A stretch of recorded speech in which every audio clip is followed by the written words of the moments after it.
Hello futures of India, कैसे हैं आप लोग। मैं संदीप पाठक आपको कॉमर्सशाला के वर्चुअल क्लासरूम में आपका स्वागत करता हूं। आज हम क्लासिफिकेशंस ऑफ बजट देखेंगे, मतलब बजट को हम दो पार्ट में क्लासिफाई करते हैं ब्रॉडली। कौन सा? एक तो रिसीट्स में, दूसरा एक्सपेंडिचर में। Budget receipts, budget expenditure. अब फर्दर रिसीट्स को जो आज हम देखेंगे, बजट रिसीट्स को दो पार्ट में क्लासिफाई किया। कौन सा है? एक रेवेन्यू रिसीट्स और कैपिटल रिसीट्स। आपको रेवेन्यू और कैपिटल में अगर कंफ्यूजन है, क्योंकि अकाउंटेंसी में भी बहुत जगह रेवेन्यू और कैपिटल का नेचर आता है, यहाँ भी है, आपका बहुत जगह आएंगी, तो अगर इसमें अगर क्लैरिटी चाहिए तो मैंने एक बहुत ही छोटा सा वीडियो जो है इस टॉपिक में बनाया है, तो उसको आप मेरे चैनल पे जाके उसको देख सकते हैं।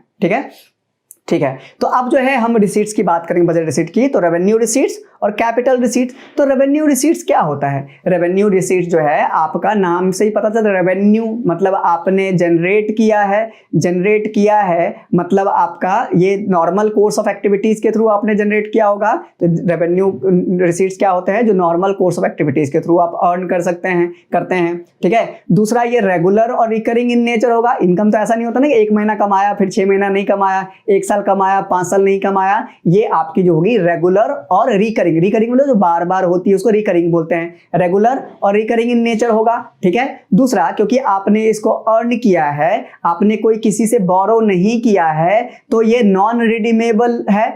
नॉन रिडीमेबल एग्जाम पर्सपेक्टिव से हाईली इंपॉर्टेंट कि क्या है आपका रेवेन्यू रिसीट? नॉन रिडीमेबल है, क्योंकि आपने लायबिलिटी नहीं रेज की तो आपको पे बैक नहीं करना है। जो कोई भी हम लोन रेज करते हैं ना, किसी भी इंस्ट्रूमेंट के थ्रू, फाइनेंशियल इंस्ट्रूमेंट के थ्रू, तो उसको ना एक मेच्योरिटी पीरियड के बाद, एक टाइम पीरियड के बाद उस पेमेंट को वापस करना होता है, जिसको हम बोलते हैं रिडम्पशन। जैसे रिडम्पशन ऑफ डिबेंचर आपने पढ़ा होगा ना, तो रिडम्पशन उसको रिडीम करना बोलते हैं। तो क्योंकि आपकी लायबिलिटी नहीं है तो आप रिडीम नहीं करेंगे, प्लस ये पैसा आपने अर्न किया है तो आपके नॉर्मल कोर्स ऑफ एक्टिविटीज के थ्रू, तो ये जो है आपका क्या बोलते हैं, कोई असेट्स को भी आपने नहीं बेचा है तो आपकी असेट्स भी नहीं कम हुई। तो regular recurring in nature, earned through the normal course of activities. Third, neither reduces assets nor create liabilities. ना ही assets को reduce किया, ना ही liability, मतलब assets and liabilities पे कोई impact जो है नहीं create किया है। ठीक है ना। तो ये जो है आपका revenue receipts है। अच्छा, रेवेन्यू रिसीट्स को जो है आप दो पार्ट में बांटते हैं। एक तो गवर्नमेंट कहां से अर्न करेगा, आप बोले ना, हमने बोला ना गवर्नमेंट जो है ये अर्न किया है, तो गवर्नमेंट अर्न कहां से करती है? दो मेजर सोर्सेस है गवर्नमेंट का रेवेन्यू को अर्न करने का। एक तो टैक्स रेवेन्यू, दूसरा नॉन टैक्स रेवेन्यू। अच्छा, टैक्स रेवेन्यू की बात करें तो टैक्स रेवेन्यू क्या है? नाम जो है गवर्नमेंट क्या है, एक जो है, जैसे आपने देखा ना बजट पास करती है तो बजट में टैक्स का प्रोविजन होता है ना, तो रेवेन्यू रिसीट्स का जो एस्टिमेट्स है ना, उसमें जो है टैक्स रेवेन्यू कहां से कितना लाएंगे उसको इनकॉर्पोरेट किया जाता है। बहुत ही इंपॉर्टेंट कंपोनेंट है, क्योंकि गवर्नमेंट का मेजर सोर्स ऑफ इनकम है, समझ रहे ना। सबसे मेजर सोर्स ऑफ इनकम क्या है? टैक्स का। इसमें भी फर्दर हम देखेंगे डायरेक्ट टैक्स, इनडायरेक्ट टैक्स का, है ना। तो इंपॉर्टेंट कंपोनेंट्स है। प्लस ये जो टैक्स आता है, एक चीज बताइए, गवर्नमेंट जब आपसे टैक्स लेती है तो रिटर्न में कुछ देती है क्या? आप बोलेंगे हाँ देती है ना, गवर्नमेंट जो है नेशनल डिफेंस देती है, लॉ एंड ऑर्डर देती है। लेकिन क्या गवर्नमेंट ऐसा बोलती है कि आपने 100 रुपया टैक्स दिया तो आप ये लो 100 रुपये का लॉ एंड ऑर्डर? क्या बोलते हैं, आपने 1000 का टैक्स दिया तो ये लो आप 1000 का फैसिलिटी? ऐसा तो नहीं देती है ना। लॉ एंड ऑर्डर, डिफेंस, ये सारी जो सिक्योरिटी है, पब्लिक एडमिनिस्ट्रेशन है, सबके लिए बराबर है। गवर्नमेंट जो काम सबके लिए करती है, मतलब कहने वाला क्या है, रिटर्न में नहीं दे रही है। ऑफकोर्स उस पैसे को तो ऑफकोर्स कॉमन सी बात है खर्च करेगी, लेकिन ये यूनिलेटरल ट्रांसफर है, यूनिलेटरल पेमेंट है, वन साइडेड पेमेंट है, मतलब रिटर्न में गवर्नमेंट उसके बदले में नहीं दे रही है कि ये टैक्स के बदले ये। ठीक है। आपको गवर्नमेंट जो है बहुत सारी सर्विसेज प्रोवाइड करती है, लेकिन आपको रिटर्न में नहीं कि इतना टैक्स दिया तो इतना। तो ये क्या है? यूनिलेटरल है, वन साइडेड है। क्लियर हुआ कि यूनिलेटरल है, वन साइडेड हुआ, है ना, क्योंकि एग्जाम पर्सपेक्टिव से कुछ भी आ सकता है, तो इसके लिए बहुत क्लैरिटी होना बहुत जरूरी है। ठीक है ना। अब जो पैसा आया गवर्नमेंट का, यूनिलेटरल है, आपका वन साइडेड है, आपको रिटर्न में डायरेक्टली किसी को रिटर्न में बेनिफिट नहीं दिया, तो गवर्नमेंट इस पैसे का इस्तेमाल क्या करती है, यूज क्या करती है? तो गवर्नमेंट इस पैसे को स्पेंड करती है। किस चीज पे स्पेंड करती है? कॉमन गुड के लिए। बाकी जितने भी लोग हैं, सारे लोग जो है कॉमन पीपल के लिए इसको खर्च करती है। हमने देखा था जब गवर्नमेंट बजट वाला देख रहे थे तो मैंने बताया था गवर्नमेंट क्या है, हमारा जो स्टेट है, हम वेलफेयर स्टेट है। वेलफेयर स्टेट में क्या होता है? गवर्नमेंट का काम क्या होता है? पब्लिक का, सोसाइटी के जस्टिस के लिए काम करे, सोशल वेलफेयर के लिए काम करे। तो ये जो भी पैसा कलेक्ट किया, भले टैक्स या नॉन टैक्स है, इसको सोशल वेलफेयर के लिए करती है। ठीक है ना। और दूसरा, हमने जब ऑब्जेक्टिव्स ऑफ गवर्नमेंट बजट देख रहे थे तो उसमें हमने देखा कि गवर्नमेंट के बहुत सारे ऑब्जेक्टिव्स में एक इंपॉर्टेंट ऑब्जेक्टिव था रीडिस्ट्रीब्यूशन फंक्शन था, रीडिस्ट्रीब्यूशन वाली ऑब्जेक्टिव थी। क्या ऑब्जेक्टिव है कि इनकम को एंड वेल्थ को रीडिस्ट्रीब्यूट करना मतलब कि हो सकता है किसी के पास ज्यादा कॉन्सेंट्रेटेड है, किसी के पास बहुत कम है, तो उसको जो है रीडिस्ट्रीब्यूट करके उसको बैलेंस आउट करने की कोशिश करना, मतलब इनकम और वेल्थ में जो इनइक्वालिटीज है उसको क्या रिड्यूस करने की कोशिश करते हैं। आप बोलेंगे कैसे करेगी, तो इसके लिए आपको 3 तरह का टैक्सेशन सिस्टम होता है वो समझना पड़ेगा, है ना। एक होता है प्रोग्रेसिव इनकम टैक्स,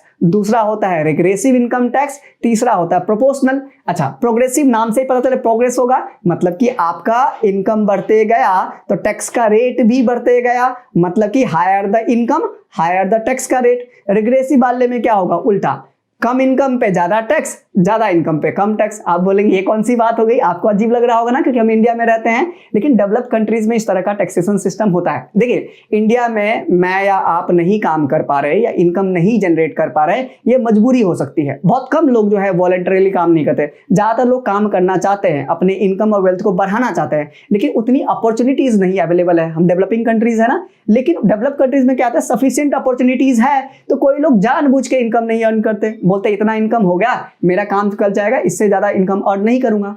मान लीजिए ऐसा ही जो इकोनॉमी हर कोई सोचने लगे कि नहीं मेरा इतने से काम चल जाएगा, मैं इससे ज्यादा नहीं अर्न करूंगा, इतने से काम चल जाएगा, इतना ही मैं अर्न करूं। अगर सब लोग सोचने लगे तो एग्रीगेट लेवल पे जो इनकम होगा, मतलब पूरी इकोनॉमी लेवल पे नेशनल इनकम जिसको बोलेंगे, वो क्या होगा, जीडीपी नेशनल इनकम क्या होगा, कम हो जाएगी। तो इकोनॉमी ग्रोथ कैसे करेगी, इकोनॉमी का ग्रोथ कैसे होगा, डेवलपमेंट कैसे होगा। तो गवर्नमेंट जो है डेवलप कंट्रीज में क्या करती है, जो कम कमाते हैं उस पर टैक्स ज्यादा लगा देती, ताकि क्या होगा, वो इनकरेज होगा कि ज्यादा कमाए, या डिस्करेज होगा कम कमाने के लिए। तो ज्यादा कमाने के लिए इनकरेज होगा तो क्या इकोनॉमी जो है ग्रो करेगी। लेकिन इंडिया में क्योंकि आप सफिशिएंट अपॉर्चुनिटी हम अभी नहीं प्रोवाइड कर पा रहे हैं सारे लोगों को, तो इसके लिए क्या करते हैं, ऐसा टैक्स नहीं लगा सकते। तो हम क्या करते हैं, हमारा प्रोग्रेसिव वाला टैक्स है। अब देखो, रिच पीपल है या जिनके पास ज्यादा इनकम है, उनसे आपने टैक्स ज्यादा ले लिया, उनका पर्सनल डिस्पोजेबल इनकम कम कर दिया। ये हमने पिछले वीडियो में पर्सनल डिस्पोजेबल इनकम क्या है दिखा था, तो वीडियो को सीरियल वाइज देखा करिए, फिर समझ में आएगा।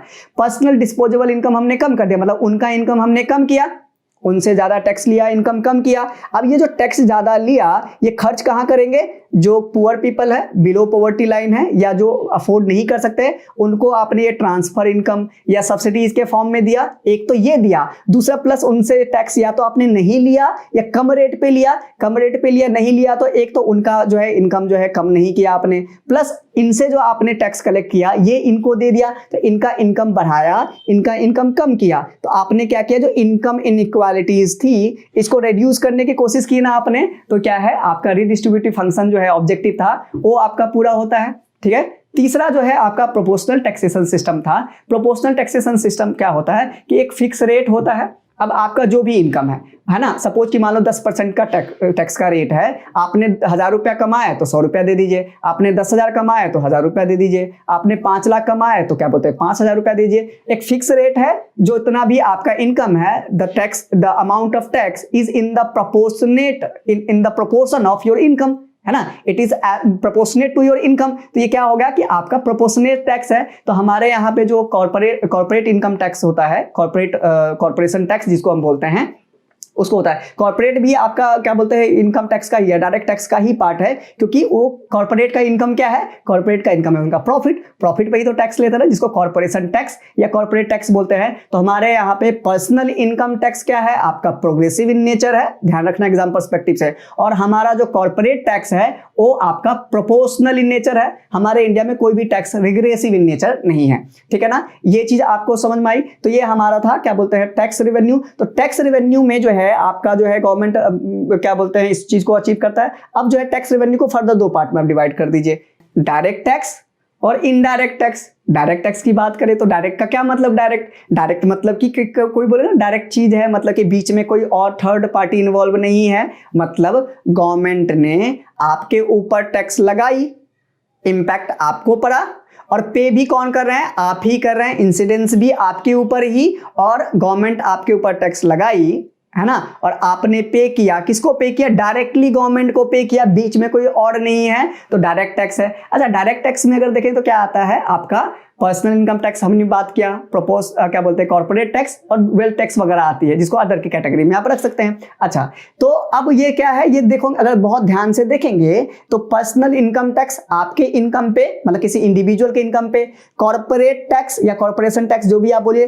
कॉर्पोरेट टैक्स क्या, किसी एंटिटी के, किसी कंपनी के, किसी कॉर्पोरेट के इनकम पे, उसके प्रॉफिट पे। तो इनकम आ गई किसकी, इंडिविजुअल की या आपकी क्या एंटिटी की।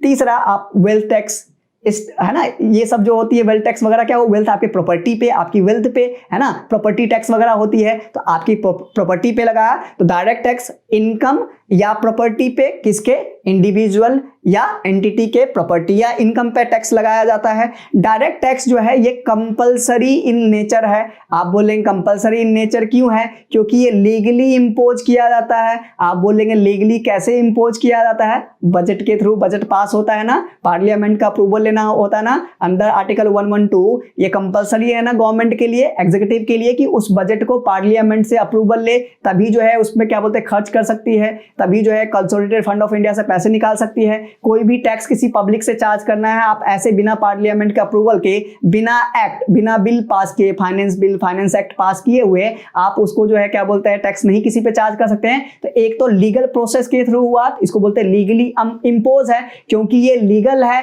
तो आपके पार्ट पे कंपलसरी हो गया कि आपको पे करना है, पे करना है आप, इसका मतलब कि आप इसको डिनाई नहीं कर सकते हैं। आप बोलेंगे मैं तो स्टूडेंट हूं, मुझे क्यों बोल रहे हैं आप, मैं तो पे ही नहीं करता हूं, मैं तो नहीं पे करता हूं। तो जो भी टैक्स बियरर, ध्यान के रखना, जो भी टैक्स बियरर है जो टैक्स ब्रैकेट में आता है, अभी तो आप अर्न ही नहीं कर रहे ना, आप जब अर्न करेंगे तब जाके ना, तो जो भी टैक्स बियरर है उसको क्या करना होगा, इसको कंपलसरी पे करना होगा, इसको डिनाई जो है नहीं कर सकते हैं। ठीक है, तो अब डायरेक्ट टैक्स का को अगर आप बांटे तो personal income tax, corporate tax, तीसरा अदर वाले में वेल्थ टैक्स वगैरह। पर्सनल इनकम टैक्स समझ ही गए, तो एक इंडिविजुअल के इनकम पे, कॉर्पोरेट टैक्स जो है कॉर्पोरेशन के क्या बोलते हैं इनकम पे, जिसको प्रॉफिट बोलते हैं। तीसरा अदर्स में वेल्थ टैक्स हो गया है आपका, गिफ्ट टैक्स वगैरह हो गया। इस तरह की कुछ टैक्सेस हैं जो अब तो अबोलिश भी हो चुके हैं, अब है ही नहीं, मतलब इसको अबोलिश कर दिया गया। आप बोलेंगे क्यों अबोलिश कर दिया गया, इसको अबोलिश इसके लिए कर दिया गया क्योंकि इसको हम पेपर टैक्स के नाम से बोलते थे।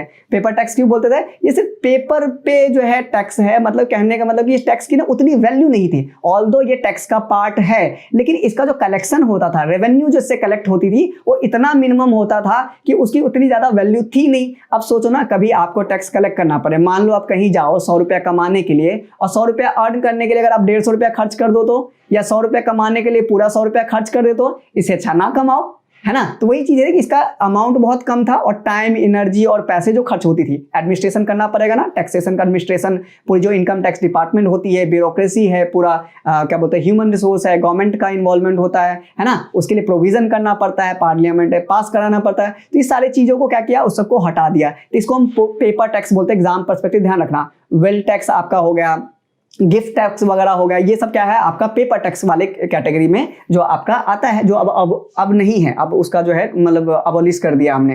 ठीक है, तो ये आपका जो है डायरेक्ट टैक्स का पार्ट हो गया। अब जो है दूसरा है इनडायरेक्ट टैक्स। अच्छा, इनडायरेक्ट टैक्स क्या है, नाम से पता चलता है इनडायरेक्टली गवर्नमेंट के पास जाएगा, मतलब बीच में कोई ना कोई इन्वॉल्व होगा। अब अच्छा, इनडायरेक्ट टैक्स जो है गुड्स एंड सर्विसेज पे लगता है। आप कोई भी गुड्स परचेज करते हैं, कोई भी सर्विसेज अवेल करते हैं तो उस पर टैक्स लगता है। अब देखिए, मान लीजिए कि आप एक नोटबुक परचेज किए, तो नोटबुक परचेज किए तो उस पर आपने टैक्स पे किया ना, जीएसटी पे किया, एमआरपी भी लिखा रहता है इंक्लूसिव ऑफ ऑल टैक्सेस, है ना। तो आपने जीएसटी जो टैक्स पे की, जो टैक्स पे किया, अब ये जो टैक्स आपने पे किया, ये क्या आपने डायरेक्टली गवर्नमेंट को दिया क्या, नहीं, गवर्नमेंट ने लगाई किस पे टैक्स, गवर्नमेंट ने लगाई उस मतलब जो भी प्रोड्यूसर है, जो भी सप्लायर है, जो भी शॉपकीपर है, जो भी सेलर है, उसके ऊपर टैक्स लगाई। उसने टैक्स क्या किया, टैक्स का बर्डन आपके ऊपर शिफ्ट कर दिया और आप उसको पे कर रहे हैं, मतलब कि क्या बोलते हैं, इंपैक्ट किसी और पे, इंसिडेंस किसी और पे, है ना। तो क्या हो रहा है, दोनों अलग पर्सन है, सेम पर्सन नहीं है जिसपे इंपैक्ट और इंसिडेंस पड़ रहा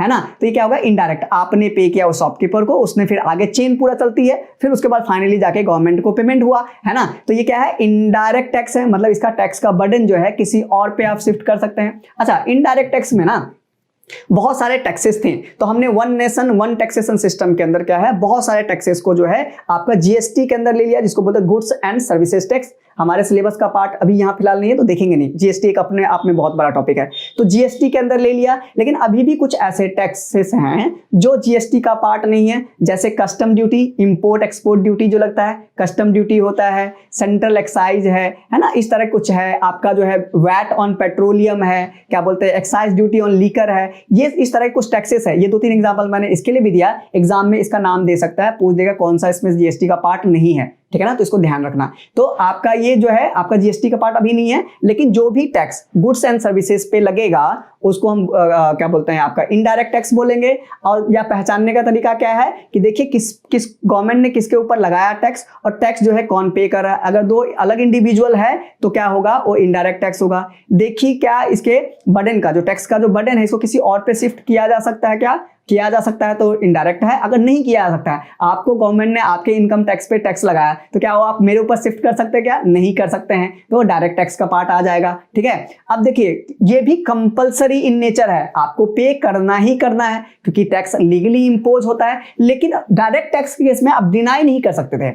अगर आप टैक्स बियरर हैं तो डिनाई नहीं कर सकते, यहाँ पे डिनाई कर सकते हैं। आप बोल रहे हैं कैसे डिनाई कर, बताइए मैं डिनाई करूंगा। हाँ आप डिनाई कर सकते हैं, कैसे, आप नोटबुक मत परचेज करो, आप मूवीज मत देखो, आप कोई क्या बोलते हैं कोई भी गुड्स एंड सर्विसेज परचेज मत करिए, उसको कंज्यूम मत करिए। अगर जब तक आप गुड्स एंड सर्विसेज कंज्यूम नहीं किए तब तक जो है आपको टैक्स पे नहीं करना पड़ेगा। अगर आपको इसको डिनाई करना है तो आपको उस गुड्स एंड सर्विसेज के ट्रांजेक्शन से के जो उसमें से बाहर आना पड़ेगा, मतलब ट्रांजैक्शन नहीं करना पड़ेगा, है ना। अदरवाइज ये कंपलसरी है, पे करना ही होगा। एक और डिफरेंस है, डायरेक्ट टैक्स में सिर्फ वही पे कर रहा था जो टैक्स ब्रैकेट के अंदर आ रहा था, मतलब जिसके पास इनकम है या प्रॉपर्टी है ना, जो टैक्स ब्रैकेट में आता है, टैक्स बियरर है, वही पे करेगा। इस वाले केस में आप स्टूडेंट है ना, आप भी टैक्स पे करते हैं। आप बोलेंगे, आप देखा ना, आपने नोटबुक परचेज किया तो आपने उस पर टैक्स दिया ना, आपका कोई इनकम नहीं है फिर भी आपको टैक्स पे करना पड़ा ना, तो ये क्या होता है, सबके ऊपर लगता है ना, सबको, कोई भी जो गुड्स एंड सर्विसेज कंज्यूम करेगा उसके ऊपर लगेगा। इनडायरेक्ट टैक्स वाले में देखेंगे तो टैक्स का जो स्लैब होता है डिफरेंट टैक्स का स्लैब होता है। कुछ एग्जाम्प्ट आइटम होते हैं, किसी पे कम रेट से, किसी पे मॉडरेट लेवल पे, किसी पे हाई रेट पे लिया जाता है। अब देखो हम वेलफेयर स्टेट्स है ना, सोशल जस्टिस का फूड क्या बोलते हैं अचीव करना है, तो गवर्नमेंट को कुछ ऐसे प्रोडक्ट्स लगते हैं, कुछ ऐसे गुड्स एंड सर्विसेज लगते हैं जो लगता है गवर्नमेंट को कि ये हर कोई कंज्यूम करता है, पुअर पीपल भी करता है, रिच पीपल भी करता है, नेसेसिटीज ऑफ लाइफ है, तो उस पे ना या तो टैक्स से एग्जेम्प्ट रखता है उसको, मतलब कोई भी टैक्स नहीं लेता है, या लो रेट का टैक्स चालू करता है। कंफर्ट वगैरह की चीजों पे जो है आपका मॉडरेट लेवल का टैक्स चार्ज करता है। जो लग्जूरियस है, बहुत ही हाईली लग्जूरियस ये चीजें हैं, ये जनरली कौन कंज्यूम करते हैं, जिनके पास ज्यादा है। तो और कुछ ऐसे प्रोडक्ट्स का जिसकी कंजम्पशन को डिस्करेज करना है गवर्नमेंट को, जैसे टोबैको प्रोडक्ट्स वगैरह हो गई ना, सिगरेट वगैरह, उस पर ज्यादा टैक्स लेती है। तो गवर्नमेंट का टैक्स लगाने का जो पर्पज है, इनडायरेक्ट टैक्स में भी, वहां भी डायरेक्ट टैक्स में वही था, इनडायरेक्ट टैक्स में भी क्या है कि आपके किसी गुड्स एंड सर्विसेज कंजम्पशन को बढ़ाना या कम करना है, एक तो ये रीजन,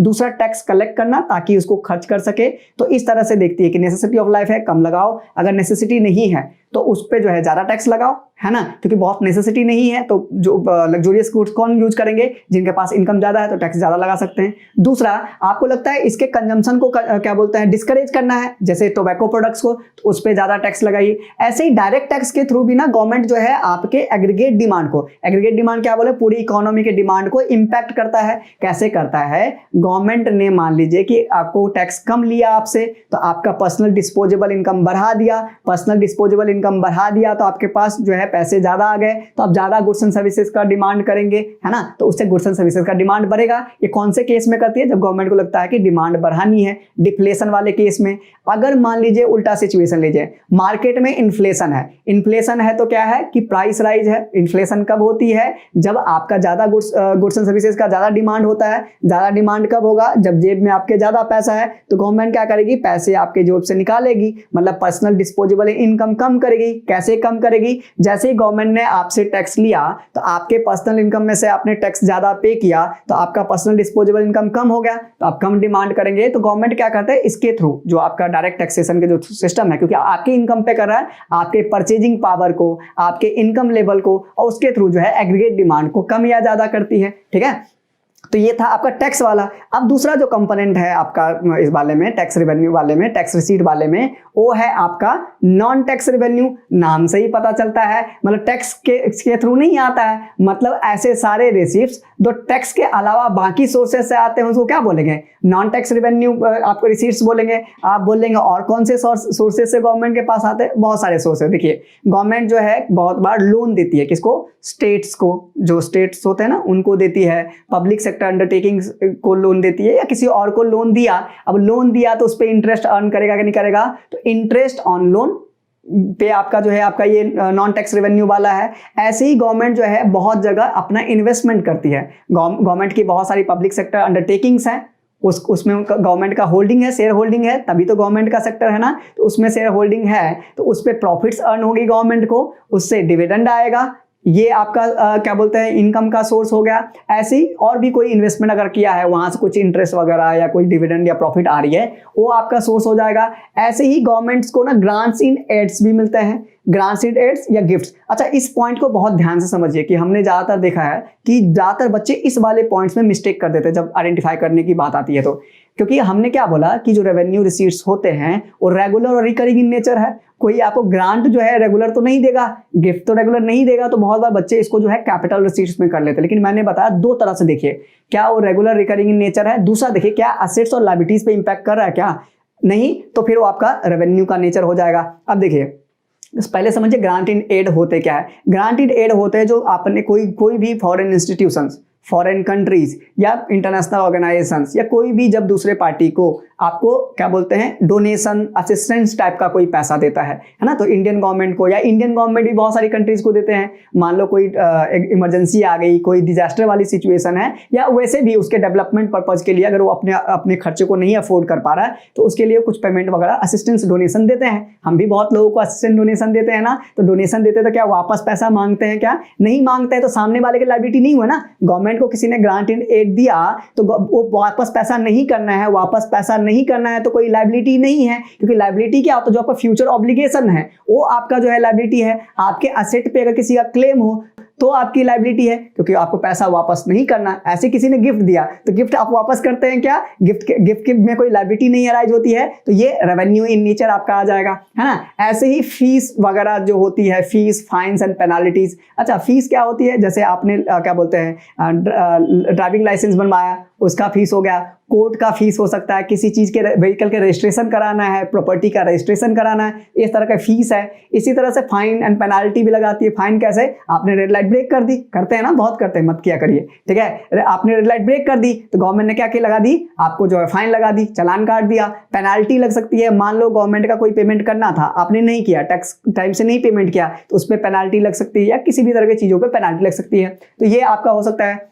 गवर्नमेंट जो है आपका जो है क्या बोलते हैं और भी बहुत तरह से कमाती है, जैसे एस्टेट्स वगैरह होता है। जैसे मान लीजिए कि मेरी प्रॉपर्टी है, ठीक है ना, और मैं अपना जो मेरा डेथ हो गया और मैंने अपनी प्रॉपर्टी का, मेरे प्रॉपर्टी का कोई लीगल हेयर्स नहीं है, मान लो मैंने शादी नहीं की है तो मेरे कोई लीगल हेयर्स नहीं है, और मैं मरने से पहले मैंने किसी के नाम पे विल भी साइन नहीं किया, तो अभी मेरी प्रॉपर्टी अब किसी की नहीं है। तो मेरी प्रॉपर्टी किसी की भी नहीं है तो ये प्रॉपर्टी किसकी हो जाएगी, गवर्नमेंट की हो जाएगी। इसको बोलते हैं एस्टेट्स। ऐसे ही गवर्नमेंट फॉरफीचर वगैरह के थ्रू कमाती है। मान लो कोई चीज जब्त कर ली, कोई प्रॉपर्टी जब्त कर ली, मान लो कोर्ट का कोई ऑर्डर आपने नहीं माना या गवर्नमेंट का कोई ऑर्डर नहीं माना, तो वो फॉरफीचर वगैरह करती है। ऐसे ही मान लीजिए कि एक आपका मान लीजिए घर है या कोई प्रॉपर्टी है, कोई लैंड है, उसके आसपास से कोई मेट्रो की लाइन जा रही है या गवर्नमेंट का कोई इंपॉर्टेंट प्रोजेक्ट जा रहा है, तो कॉमन सी बात है ना, आपकी लैंड की वैल्यू बढ़ जाएगी ना। तो अभी लैंड की वैल्यू कम थी तो उस पर जो भी आप पेमेंट कर रहे थे गवर्नमेंट को, कम पेमेंट कर रहे थे, है ना। अगर प्रॉपर्टी टैक्स वगैरह कुछ आप पे कर रहे हैं तो कम पे कर रहे थे, अब उसकी वैल्यू बढ़ गई,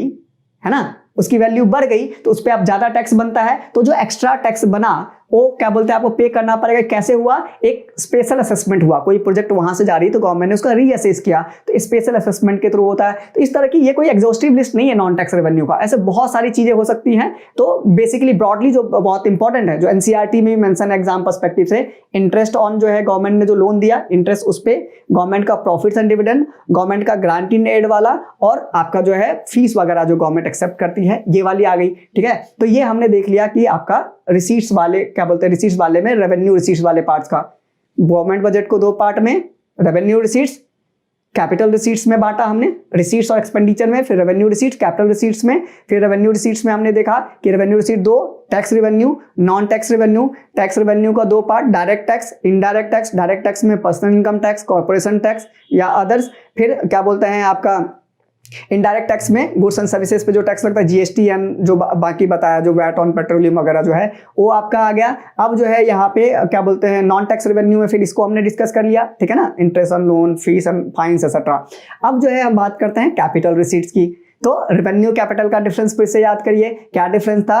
रेवेन्यू जो है रेगुलर इन नेचर होगा, रिकरिंग इन नेचर होगा, नॉर्मल कोर्स के थ्रू उसको अर्न किया जाएगा, कोई एसेट्स एंड लायबिलिटीज पे इंपैक्ट नहीं पड़ेगा, नीदर क्रिएट्स क्या बोलते हैं liability nor reduces the assets.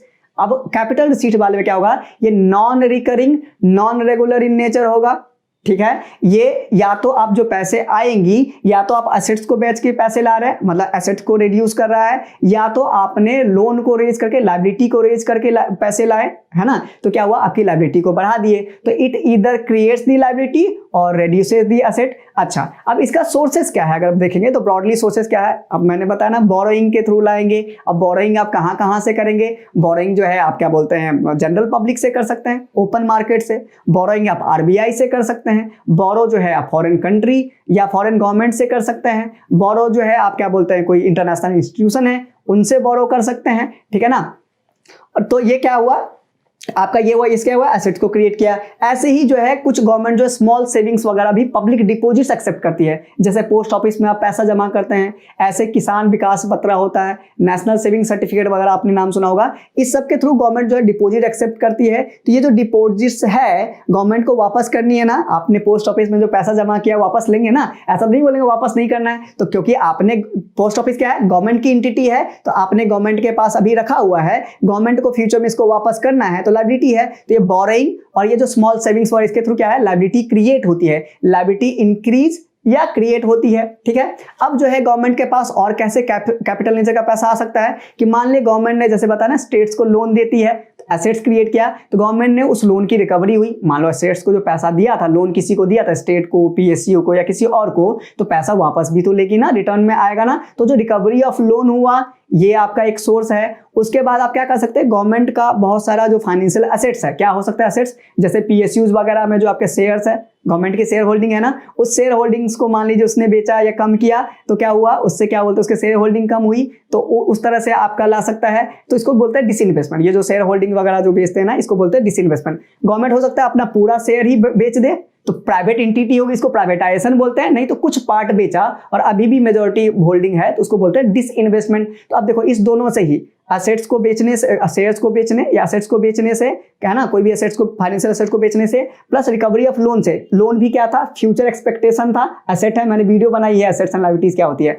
Assets हैं। तो ये जो है आप क्या बोलते हैं, आपका एसेट्स रिड्यूस हुआ इस दोनों वाले चीजों से। तो ये ब्रॉडली जो है आपका क्या बोलते हैं, आपका बजट का जो है क्लासिफिकेशन था, जिसमें से हमने रिसीट्स के बारे में पढ़ा है।